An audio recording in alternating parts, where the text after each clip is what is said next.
Yes. Sally Bullivant, camera person today. Jim Lockett, presenter, Leek Town Television.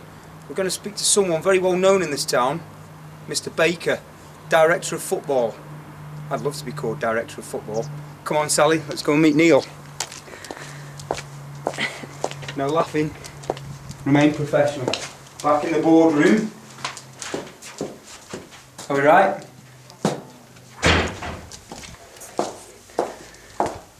Neil Baker. James, how are you? Very well, thank you very much. Good. Thank you very much for taking time out to speak to us. We do appreciate it. There's a lot of people who are quite interested to hear what you've got to say. So I'm going to hopefully ask the right questions and you can give me the answers. Sure you will. We'll start off, I'll try and go right from the beginning. How long have you been involved in football? Playing, coaching and managing. I started when I was 16 playing in the youth league at Roaster and at Kingsley Youth Club when I moved to Kingsley from Cheadle. Still obviously involved at the moment, so Going strong. around about 45 years. It's long, it's good going. It's Yeah. good going. So, what position did you play? When you were playing, did you have a... I played up front at school. I was a John Ritchie type in Like those it. days. Like it. Do you mind if I ask you how old you are? 60. 60. Yeah. And you live in Leek? I do. Good stuff. So, I've done my homework, I've got my notes. According to my homework, you took charge of Leek Town in 1986. Is that right? You know better than I do, Jim. I'm hopeless on dates. I got that off the internet and it said... that would be... What kind of team and setup was it, Leek Town, back in 86? It was in the North West Counties League at that time. Gavin Lewis was the manager. He'd replaced, I think, Mike Pagic. And he'd just moved into the town. He was after an assistant. I was at Leek SOB at the time. He asked me to join him and I did. And the rest is history, as you Well, say. yeah, I suppose you could say that. There's a lot that's happened in the meantime, but... So obviously 1990, big year, FA Trophy. What was that like? The build up to the final, obviously the final itself, what was that like at the time? I remember Stafford Rangers down here, Yeah. Darlington down here. Yeah. Telford. Telford. I think we played Newtown, which was, I think that was an early round. We won there 1-0. Carl Frank scored. We played Nuneaton, who were a good non-league team, and drew here. Not sure what the score was. I think it was 0-0. And we went to Nuneaton, which was a very intimidating ground, I remember. They got good crowds and we won 1-0. Headed goal from Paul Clues. Paul Clues. Yeah. And Wembley itself, obviously a huge occasion. The town was emptied that day. I think I was 15. I went along. What was that like, the day itself, and what did you do afterwards? Well, if I start beforehand, we travelled down on the Thursday and stopped at Waltham Abbey. Trained on the Friday. So we had 2 nights at Waltham Abbey. We stopped there with Crewe now, so it's always brings back memories.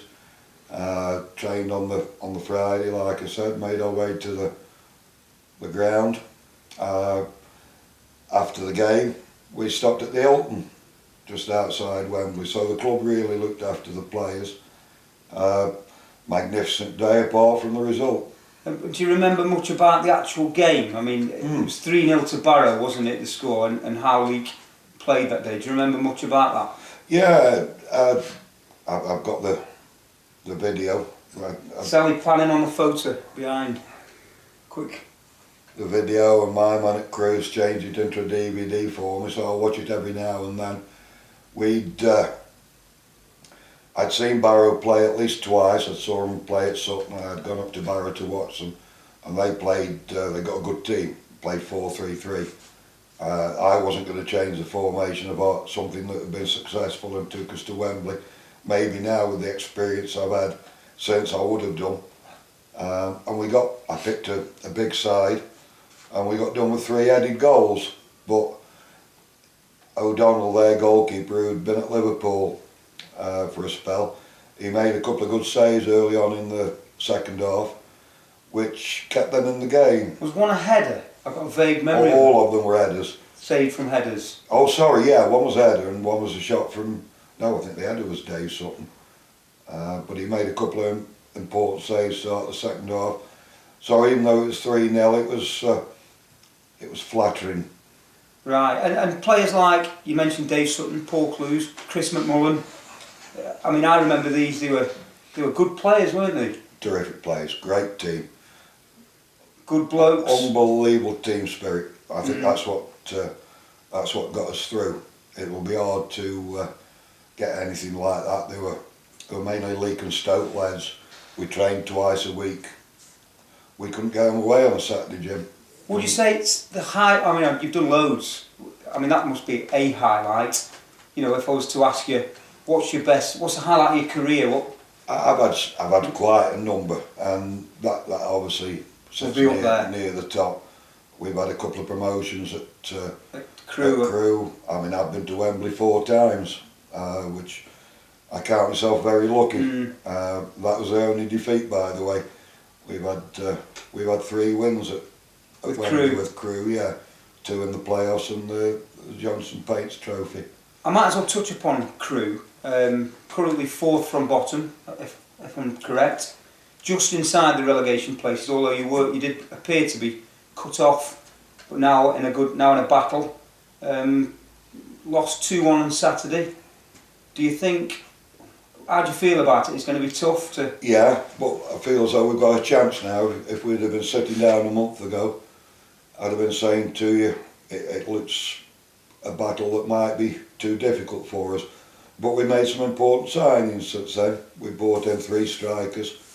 And if you've got decent strikers, your team's always got a chance. And that's how we feel at the moment, that we've got a reasonable chance of avoiding relegation. You're obviously a football supporter.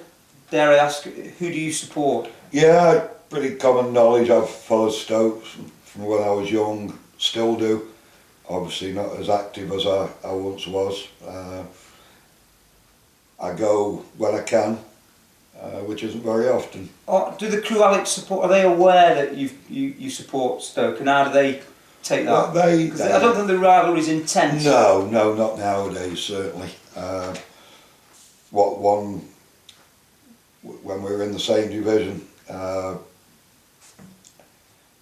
in fact, Crewe had. You might find this hard to believe, Jim, but we had 8 years out of 10 in the Championship at Crewe, which, if you look into the record books, was more than Stoke. We actually spent more years in the Championship at that period. At that time? Yeah. It's hard to believe, but it was right. I remember Crewe playing at Stoke. I can remember at least 2 occasions at Britannia. I remember a night game, I think we scored in the last minute, winning 1-0. I say we, Stoke. Obviously, as a Stoke fan, being at Crewe at the Britannia Stadium, that must have been amazing. It was fantastic. I mean, we went there and won 2-0 one Saturday. I think it was our first season. 2-0. Unbelievable result, and that is one of the highlights of my career, even though beating Stoke.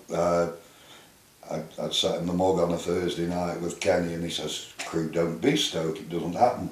And Colin Little put us 1-0 up, and Sean Smith made it 2-0 with a free kick. Chick Bates was the manager. Chick Bates. I remember you mentioned Kenny with his own personal protest to Mr. Coates. If that's the correct game, I think it might have been. It was. I mean, we were 2-0 up, and it's 10 minutes from the end, and the supporter runs on from the booth end with a Coates out. Coates out. I remember seeing it. And I'm thinking, my eyes weren't that good. I thought, I'm sure I know him.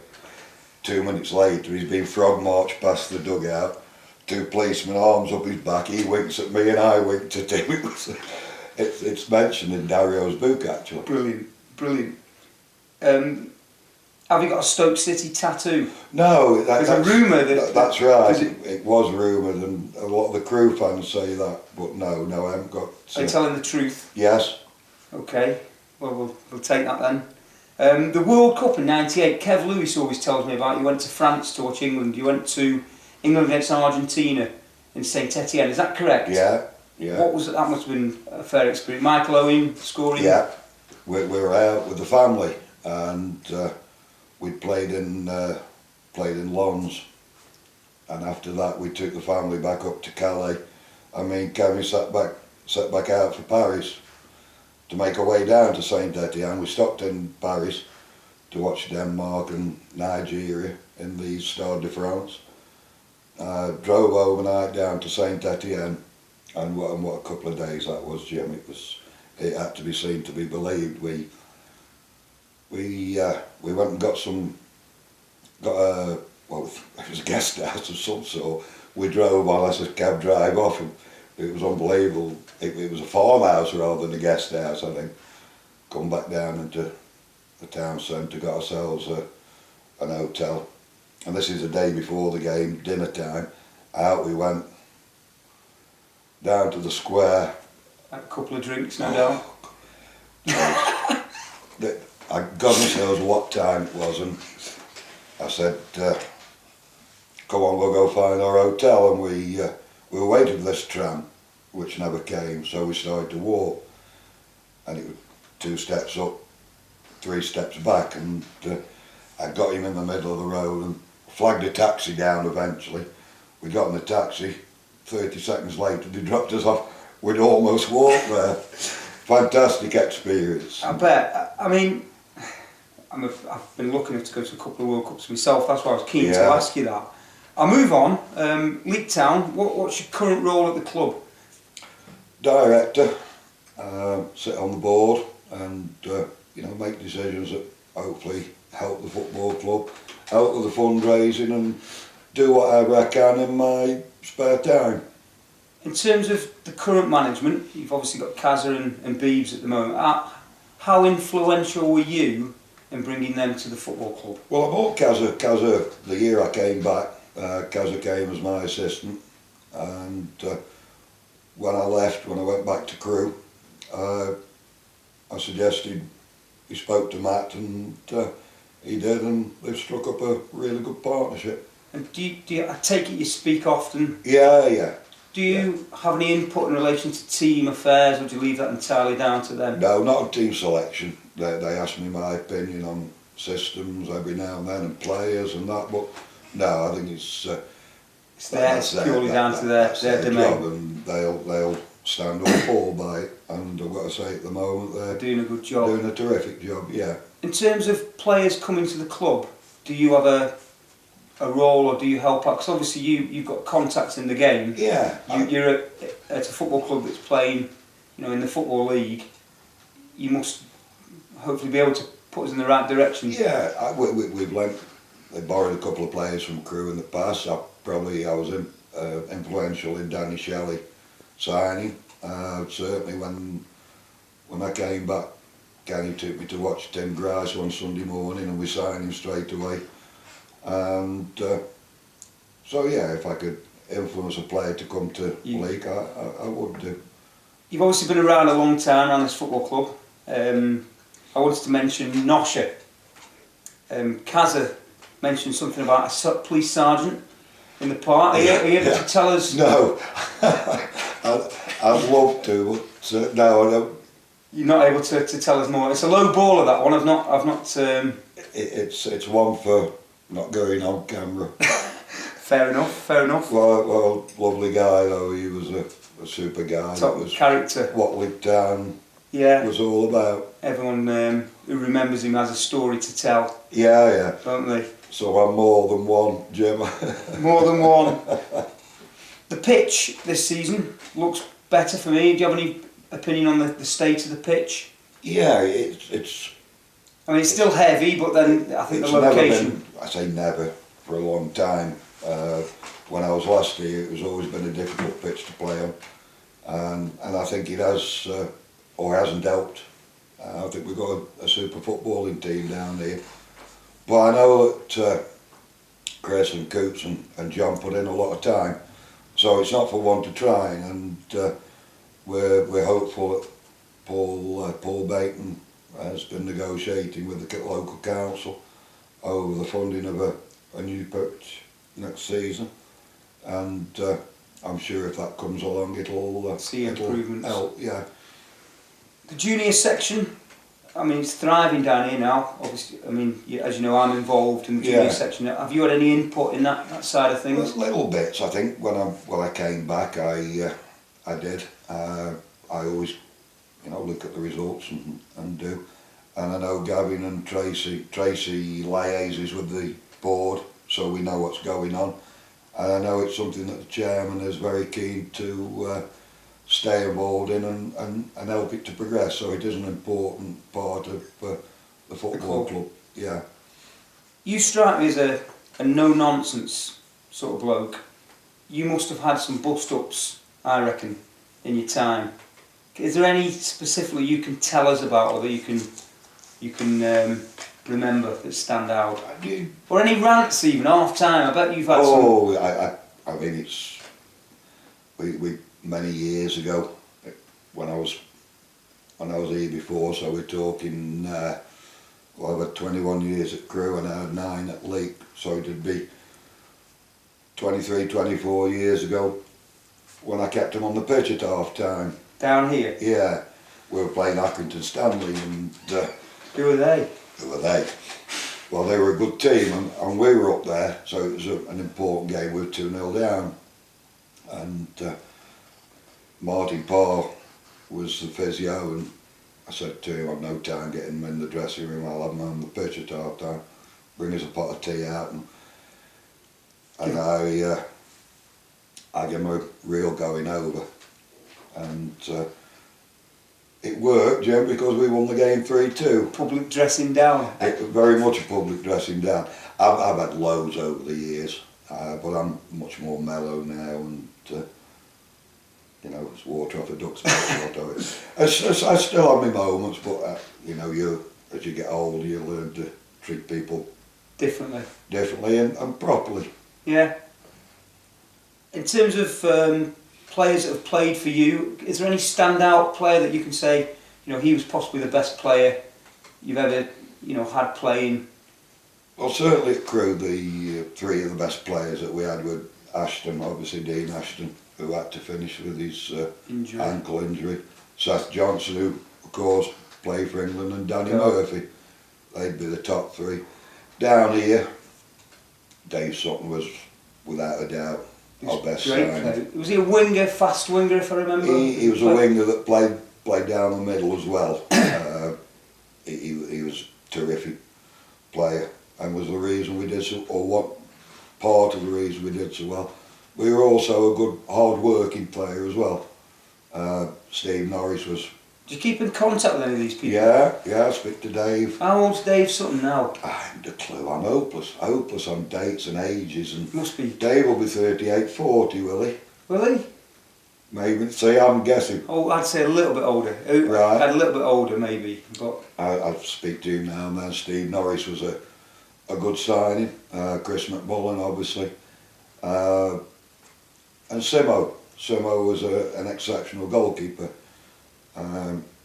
Was mad like most goalkeepers are, and we had our moments, me and him, but he was a terrific side. Alan Somerville was as good a midfield player that we've had down here for many years. So if I say Sutton, Somerville, Norris and Simpson, they'd be the 4, but there are a lot of other good players as well.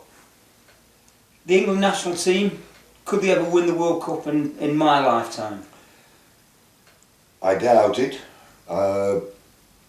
They disappoint you, Jim. You'll get fed up of following England all over, Europe in particular, but the world. I did it and they frustrated me. I used to look forward to every competition and... Never done it? No, and I look back now and I still support them, and I'll still go to games every now and then. but no, we overhype ourselves every tournament. We're not as good as we think we are by a long way. And the more foreign players that we bring in, the less More chance difficult. we have. Although I will say that I think we've got some super young forwards coming through. Mate, I say too many. We've got an embarrassment of riches, I think. You know, you look at Rooney and Welbeck and Sterling and Townsend and Barkley and... Good players on the face of it, aren't they? So I think we've got some good attacking players. I'm not sure who's good at the other end. Defensively. A topical issue at the moment, Ched Evans. If he was to say, you know, if Crewe Alex, if he was in the media, he wanted to go to Crewe Alex, would he be a player that you would consider? Me personally, yes. We did have the call, like most clubs would have done, yeah. And we considered it not worth the hassle. And you know, we're promoted and we promote ourselves as a family club with a good academy, and we don't think that would have sat well with a lot of the parents at the academy. But you personally? Yeah, because he did wrong. We accept that, but none of us are perfect. We've all done things wrong in our lives and have been able to integrate back into society, which I don't think he's been given the chance. My mum would agree with you. Will there be, you know, is he ever going to work again? I'm not just talking about football, I'm talking in general, you know. If he goes and works in a local supermarket, are people going to boycott that? And well, that's it. You know, how far do you take it? But you look at what Lee Hughes did and McCormack, the Plymouth they came back. Did far worse than he did, and were allowed back in. So I think once it dies down, and it might take a while, he will get find back. a way back in. But it won't be in this country to start with. He might have to go abroad to do it. Quick back to Stoke City. Mark Hughes or Tony Pulis? Tony Pulis did a fantastic job for 4 or 5 years. He took us up. He stabilised the club with the help of a very good chairman that we've got now. But to go on, it's got to be Mark Hughes. Better to watch. Oh, I mean, you watched the game the other night, haven't you? West Brom and Everton. It was a Pulis game, that. We went 21 games, I think, Jim, without a win away from home. Now, if you're in a job and you do something wrong 21 times or don't get something right, questions 21, are asked. You try something different, don't you? Yeah, Mark Hughes, because I think he'll how far he can take it. Because if you look at what there is in the Premiership, you know, we're looking at. It looks positive, doesn't it, at the moment? It does. To overtake the clubs that are up there, you know, you're looking at 5th, 6th and 7th as Tottenham, Southampton. They're whether we can reach that stage remains to be seen. Yeah. But I think, as you say, it's a lot more enjoyable to watch, which when you're paying the sort of money that people are in the Premier League nowadays, we are an entertainment after all. I'm getting near to the end, bear with us. A Leek bloke, do you have a local or a favourite pub? Well, I drank down the Dyes a bit. Well, we're doing that for a while. I don't get out a lot in the week now. Mug was always a favourite of mine, and I enjoy going to Wellington to see Kev. Drinkers pubs, I suppose you could call them. I don't like going up the town centre anymore, Jim. I'm too old for that. I've got a question here, and this comes from your son, Darren. Apparently you caught a player in your room with a girl on an away trip. Where was this, and who was this? We need to know, really. It was, it wasn't in my room, it was Whitley Bay, a cup game. And our secretary in his wisdom had booked us into an hotel with a disco. So we had our tea, and I took him out we went a quieter hotel up the road. We had a couple of pints, which I allowed him to do in them days. We got back to the hotel 10:30. but it's manager's intuition.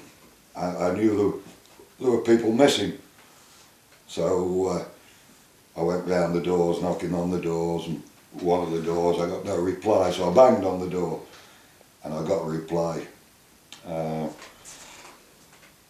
Banged the door open, went in the toilet. There's 2 girls, 3 lads, 2 girls. Damien Grange,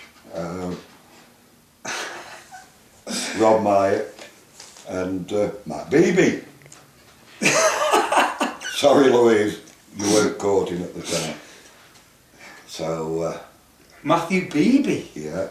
Wow. Got rid of the girls pretty quickly. And Rob Myatt said to me, he says, I said, what's going on? And his response wasn't something I wanted to hear, so I clipped him around the head. He says, "Mate, that's an assault." I said, "No, it isn't. I'll show you what an assault is." I said, "You better make your way home." He said, "I can't get home from Whitley Bay. I need my wages." I said, "You've just been fined a week's wages." And I turfed him out of the hotel and wasn't sure how he got home. But we've met since and we've laughed about it. And I like it. And finally, the best ever Stoke player you've ever seen, and I'd go for you. Do you have a most amusing moment in football? Can you think of off the top of your head? Not really. No, I've had so much fun, Jim. I've had a really good time, and which I'm still enjoying at the moment. I've had so many great moments, so many funny moments, and 1 or 2 lows as well. As for me, favourite Stoke player, or the best Stoke player, was Hudson. I was just about to guess. I thought you might have and said I put Hudson. him on. When people say who the best 3 players you've seen, I actually named George Best, Pelly, and Hudson. And they say Hudson, and I saw Hudson at his best, and Hudson should have played a lot more times for England than he did. And he was I mean, if you look at him now, he'd had 120 caps if he'd have been around today. Terrific player. Maybe didn't score the amount of goals that he should have done. Magnificent player. Quality. Neil Baker, thank you very much for your time. You're welcome, Jim. Appreciate it. You're a gentleman. Thoroughly enjoyed it. Brilliant. Thank you, Sally. Yeah, signing off.